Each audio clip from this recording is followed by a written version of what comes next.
Well, the crowdfunding site Kickstarter went live in Canada this week. When it did, Catherine Brunelle was ready. She had spent weeks preparing her pitch called Adventures of Claire Never Ending. It's the name of her novel about 9 women, spanning 9 generations in a family, all with the middle name Claire. And when Catherine launched her campaign on Monday, the response was huge and immediate. In fact, inside of a day, she reached her fundraising goal of $3,000. Right now, her tally is at $5,000. This is pretty fantastic news at a time when Catherine is dealing with some major upheaval in her life. This summer, she found out the breast cancer she fought 3 years ago has come back. Catherine Brunelle joins me in studio. Hello there. Hi. First of all, tell me about this book, starting with where the idea actually came from. The idea came when I had wanted to try and get pregnant with my husband. So it was more of an experience of writing for myself, trying to find courage, trying to imagine the women who come before me and how they found their courage.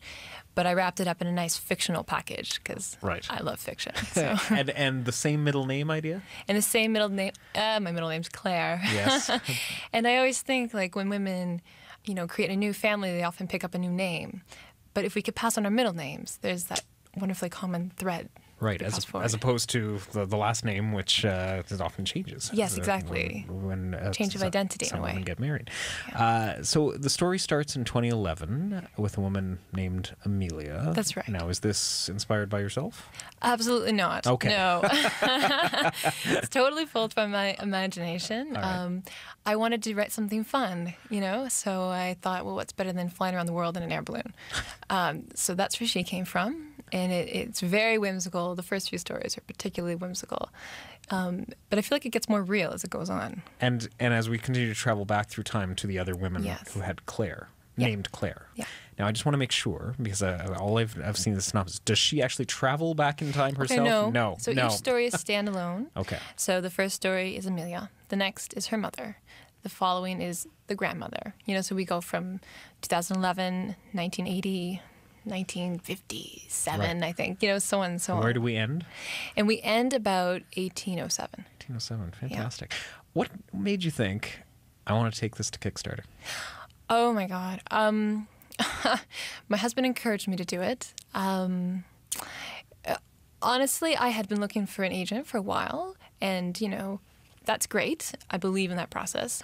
But when I was diagnosed with stage 4 metastatic breast cancer, I didn't want to wait anymore, because it's a process. Even to get it published, if you did get an agent, it's a process. And I want to get this book into people's hands. I feel like time is essential now. Not to say that anything's going to happen tomorrow or anything like that, but I just see time as being something I have to use actively. And so I took it to Kickstarter because I decided to self-publish, and it's just like a fantastic vehicle to not only raise money, but to bring attention to a project. Because there are so many people battling for that attention, for those dollars on a site like Kickstarter, how did you go about thinking, okay, this is my pitch? How did you get together something that was going to have this kind of attention? Right. Well, I guess there's 2 things. One, I full-on believe in this book. I feel like it's a great story. And so I think they say it on Kickstarter, if you tell your story genuinely, people will react to that. So that's one aspect. And then also, in terms of being practical, I prepared before launching. I put in my blog, Bumpy Boobs, that I had a sign-up page. People could send me their email. I was going to notify them. I started tweeting about it. I asked people to talk about it a little bit here and there. And by the time the actual day came, September 9th, to launch, I had about 70, 80 emails. And, from there, it's just kind of exploded. I mentioned reaching that goal of 3,000. That's over how many? 80 people, would you say? That's with 80 backers. Okay. Yeah. How surprised were you? Oh, totally surprised. Oh my God. I was worried. I was so worried before clicking that launch button that I would not make the 3,000, and I had asked too much, you know. Yeah.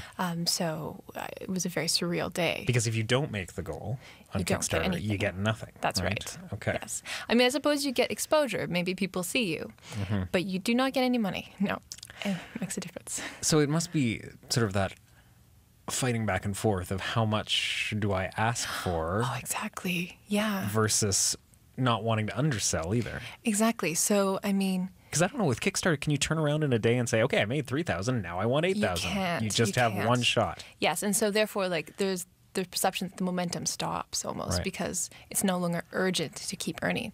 But, you know, the reason I went to Kickstarter is because I want attention for this book. I want people to read the book, Yeah. you know? So I am thrilled that I reached 3,000. But everybody who buys a copy is contributing to this big dream of publishing.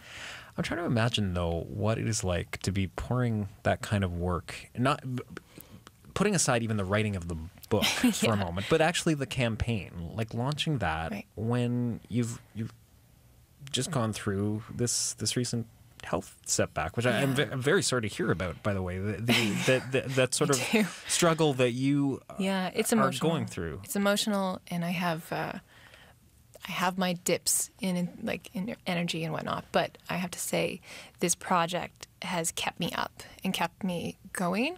It takes me to a very good place. It taps into something I love, you know, writing, social media, connections, storytelling. And so it's almost an antidote for the absolute depressingness of being diagnosed with stage 4, which is pretty crushing.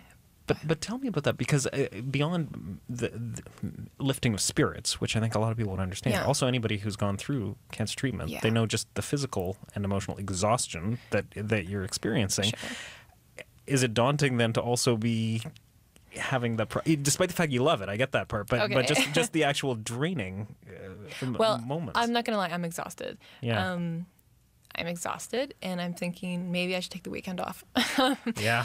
But Might have earned that one. yeah, maybe. I don't know. But I mean, if you do something you love, it's still draining, isn't it? I mean, Yeah.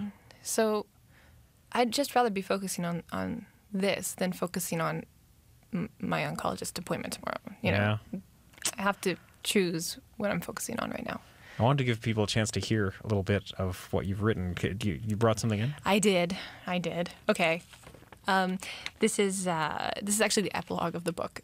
Okay. So I'm taking you right to the end. Okay. All right. But I feel like it kind of embodies the connection theme. So I'm going to start.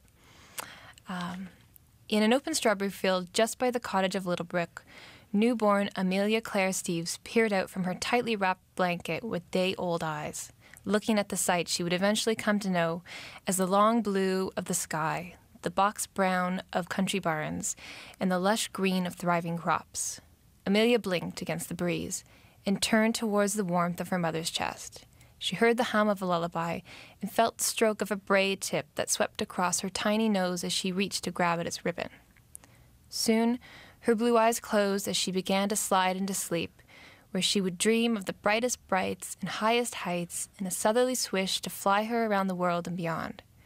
But before her dream-filled mind could take her away to new adventures that rippled with love and echoing voices of a name she did not yet understand, one voice, above all, stood out as it whispered near her ear.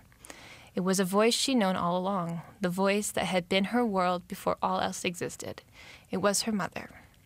"Hold on tight," spoke the gentleness and care, because this moment is the beginning, middle, and end of a story.